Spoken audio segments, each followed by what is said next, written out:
두 번째 열린 법사위 전체 회의에서 최상병 수사 외압 사건의 증인과 관련한 논의가 이어졌습니다. 총 12인의 증인 및 3인의 참고인에 대하여 출석 요구를 하도록 하겠습니다. 12명의 증인에는 최상병 사망 사건의 핵심 당사자인 임성근 사단장, 수사 외압 의혹의 핵심 당사자인 이종섭 전 국방부 장관이 포함됐습니다. 2번 연속 참석하지 않은 박성재 법무부 장관과 신원식 국방부 장관에 대해서도 이런 결의를 했습니다. 차관 출석을 불허하고 장관 출석을 반드시 할 수 있도록 조치하겠다는 점도 청문회까지는 단 일주일이 남았습니다. 최상병의 순직 일주기가 약 한 달 조금 더 남았는데 과연 그날에는 죽음을 둘러싼 진실을 알 수 있을까요? 이번 키워드 청문회 열린답니다. 네, 여 의원님. 국민의힘 의원들은 안 나왔고요. 여기에 더해서 국방장관, 법무부 장관도 2번 연속으로 나오지 않았죠.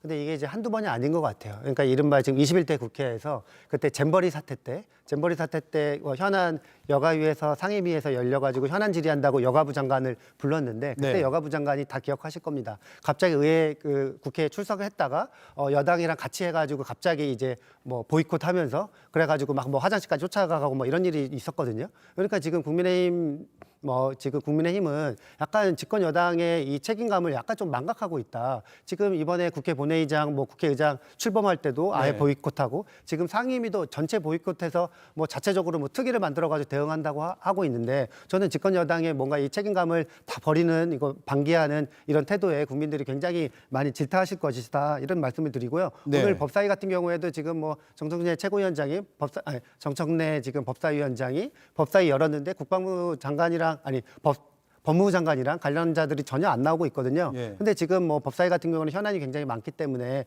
최병 특검 관련해 가지고 입법 청문회도 지금 개최를 예고했고 그 입법 청문회 개최해서 증인이랑 이런 데서 그 입법 청문회 때에도 만약에 장관이 출석하지 않는다면은 굉장히 강경하게 동행 명령권 발부하겠다 이런 입장을 좀 견지하고 네. 있습니다. 자, 나오지 않은 장관들에 대해서 민주당에서 이런 목소리가 나오는데 한번 들어보고 나서 제가 국민의힘 입장을 들어야 될 것 같습니다. 이것은 헌법을 중대하게 위반한 것이기 때문에요. 경고로 넘어갈 것이 아니라 강력한 법에 따른 조치 그리고 경우에 따라서는 저는 해임건이나 탄핵 같은 것들도 우리 위원회에서 충분히 고민하고 검토해야 될 대상이 아닐까. 네, 이승환 의원님. 네.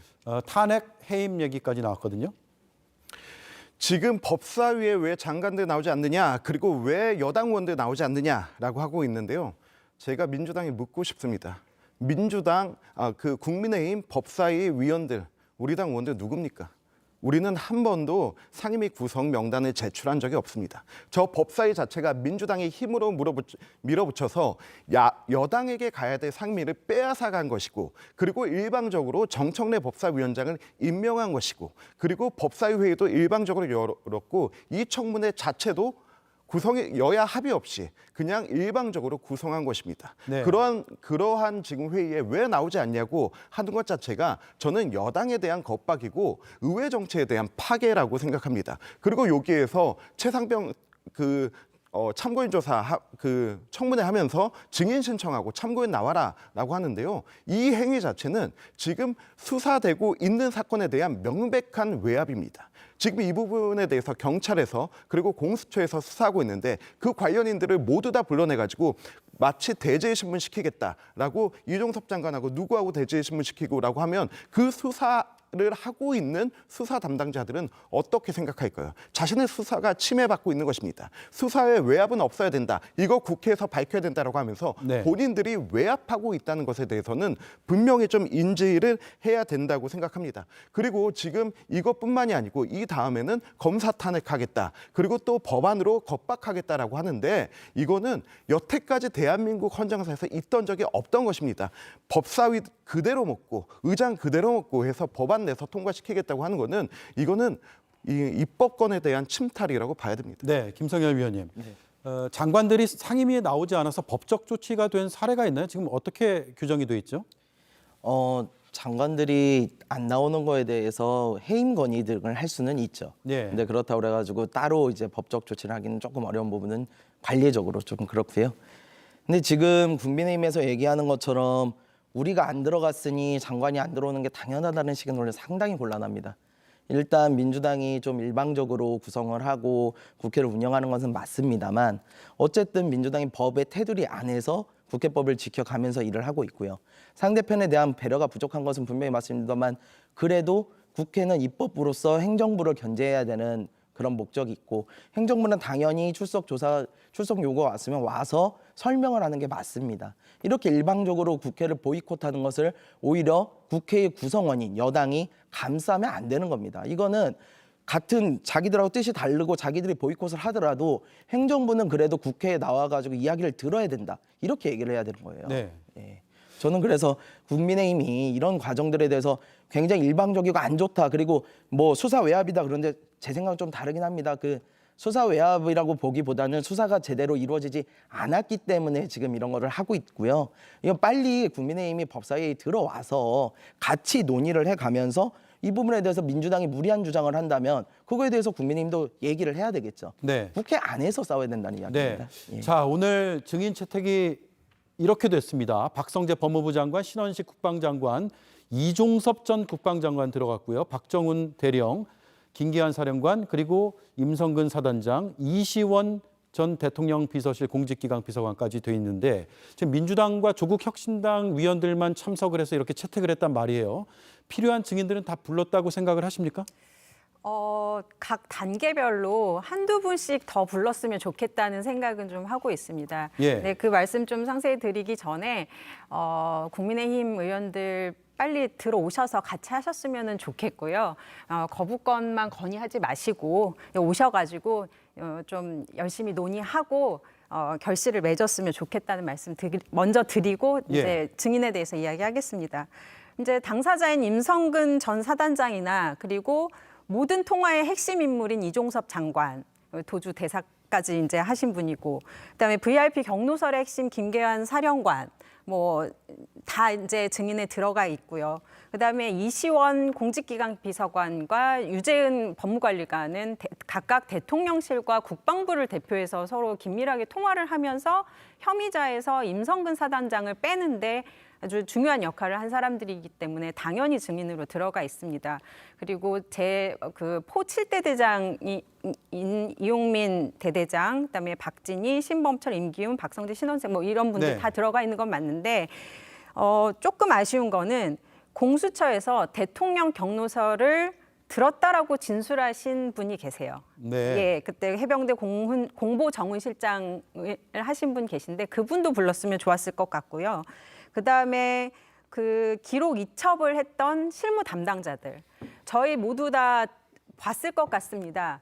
그 경찰에 울먹이면서 전화를 한 당사자가 있어요.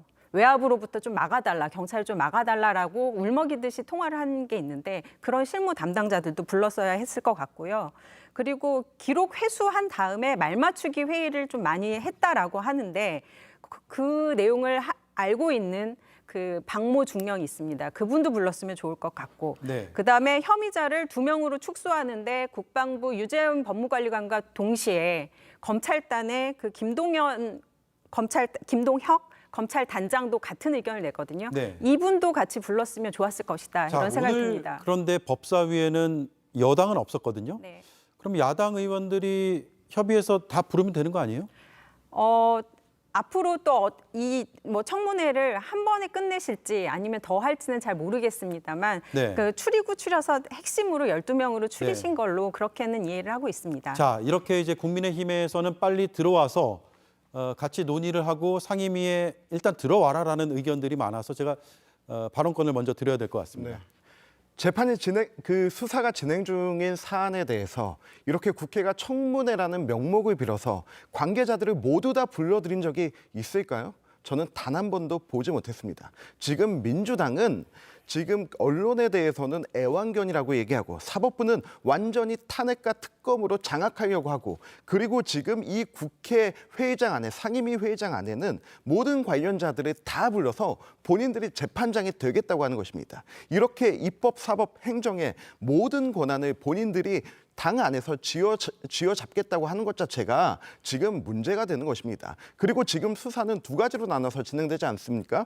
이 최상병의 억울한 죽음의 그 과정에 대해서는 경찰에서 지금 하고 있고 그리고 이 외압에 대해서는 민주당이 자기 손으로 만든 공수처에서 하고 있는 것입니다. 그리고 우리 당 추경호 원내대표가 경찰에 직접 찾아가가지고 이 억울한 죽음을 7월달 안에까지 좀 밝혀줘라, 수사 마무리해줘라 한 상황입니다. 네. 그리고 지금 이제 6월 중순입니다. 이 수사의 시간을 기다리는 것이 왜 문제가 되는 것이죠? 그리고 이 와중에 이렇게 잘 수사하고 있는 그리고 경찰과 공수처에 대해서 이렇게 압박을 하는 것 자체가 과연 진실로 가고자 하는 것인지 아니면 정치적 정쟁으로 이용하는 것인지 국민들 다 보고 계시고 알고 계실 거라고 생각합니다. 네.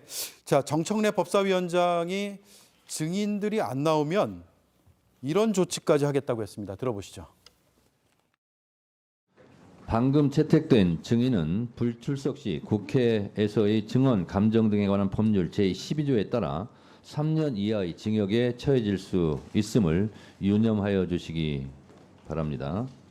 위원장으로서 불출석하거나 불출석할 것으로 예상될 때는 모두 증인으로 의결해서 증언감정법에 따라서 처벌할 수 있도록 절차를 밟도록 하겠습니다. 그리고 필요한 경우는 동행 명령장을 발부하여 강제 구인하도록 하겠습니다. 자, 여 의원님, 지금 규정은 이렇게 되어 있습니다. 정당한 이유 없이 출석하지 않으면 3년 이하의 징역 또는 1,000만 원 이상 3천만 원 이하의 벌금에 처한다.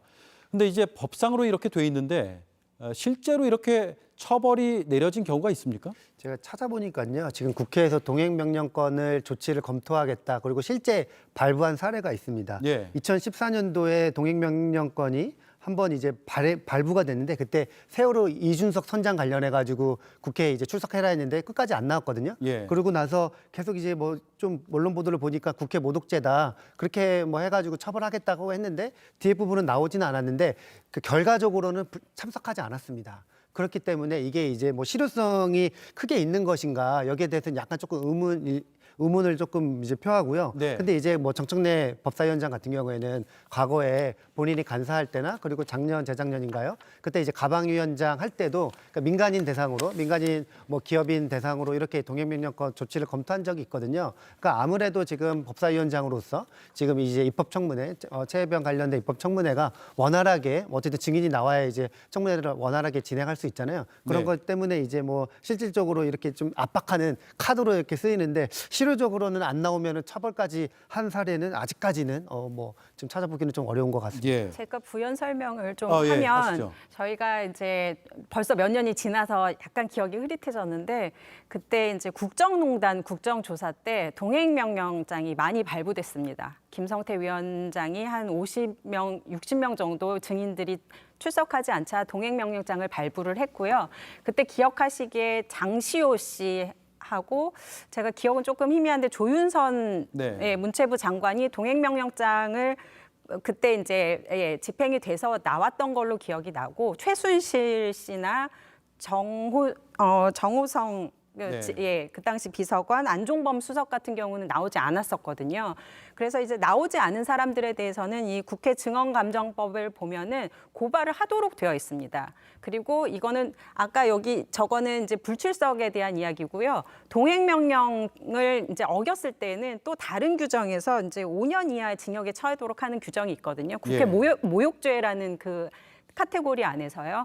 그래서 아까 국회 모욕죄 이야기가 나온 거고요. 이분들은 고발이 돼서 이제 기소도 되고 했던 것으로 지금 알고 네. 있습니다. 요거는 제가 사실관계를 좀 잡아드리고 가야 돼요. 네. 국정조사 때 증인 부를 수 있어요. 동행명령 가능합니다. 근데 이게 국회에서의 증언감정 등에 관한 법률이 맞는데요. 제6조 1항을 보시면 뭐라고 돼 있냐면요. 국정감사나 국정조사에 있어서는 동행명령이 가능해요. 근데 지금 이거 청문회는 그냥 상임이거든요. 입법 청문회죠. 예, 이 청문회에서는 사실상 동행명령권을 쓸 법적 근거가 없습니다. 네. 그래서 여기 국회법의 입법 청문회에서의 그 절차는 이 증언감정법을 준용하도록 되어 그렇죠. 있습니다. 준용이 되어 네. 있는데 문제는 국회 그 6조 1항에 보면은 정확하게 뭐라고 되어 있냐면은 국정감사나 국정조사를 위한 위원회라고 아예 써 있어요. 그러다 보니까 이건 물론 법적 해석의 문제가 있겠지만 이거는 동행명령은 좀 어렵다고 보는 것이 좀 맞는 것 같습니다. 따져봐야겠군요. 네. 자, 이런 가운데 추경호 원내대표가 오늘 경찰청장 그리고 공수처장을 차례로 만났는데 특히 공수처장에게는 공수처의 존폐까지 언급을 했습니다. 들어보시죠. 걸핏하면은 특검 이야기를 하는데 바로 특검 소지를 없애자, 최소하자 하기 위해서 공수처가 사실은 출범이 된 것입니다. 그래서 이번에도 빨리 제대로 된 수사 결과를 내지 못하면은 저희들은 공수처의 존폐 문제에 관해서 다시 문제 제기를 할 수밖에 없는 상황이다. 자, 최상병 어머니의 편지가 공개된 뒤에 이제 국민의힘의 행보가 빨라진 거 아니냐라는 해석들이 나오는데 맞습니까?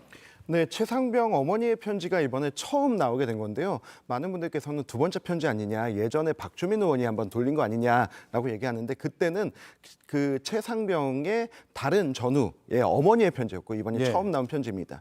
저도 보면서 굉장히 마음이 아팠습니다. 정말 8년 동안 서울과 남원으로 오가며 힘들게 가진 아이였고 본인이 해병대를 자처해서 갔고 걱정도 많았지만 보냈다라고 얘기하셨는데요.